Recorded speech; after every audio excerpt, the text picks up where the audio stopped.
Paano na tayo ngayon magkakaroon ng kasagutan sa ating suliranin kay Terra? Tila kakaibang yung katahimikan, Nunong Imaw. Siyang tunay. Tila mayroon kang nililihim. Ay, meron akong naisip na paraan. Ngunit ito'y lubhang mapanganib. At anong paraan ito, Nunong Imaw?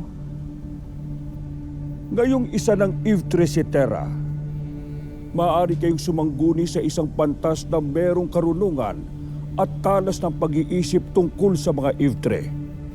Maaring batid niya ang sagot sa ating mga katanungan.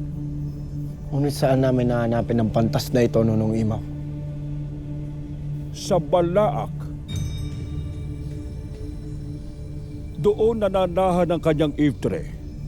Ngunit mapanganib na magpunta kayo roon. Handa naming harapin ang anumang panganib, Nunong Imaw, para kay Terra. Siyang tunay. Ngunit saan namin siya makikita at mahanap sa Balaak?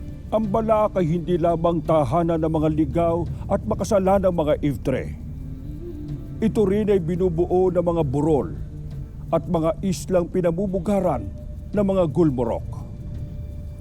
Kung ang Devas ay merong Gaade na tahanan ng mga sinaunang Kambaldiwa, ang Balaak naman ay merong Salveo, isang isla sa dulong lawa kung saan naninirahan ng Ivtre ng nakamamanghang pantas. At doon namin kailangan magtungo.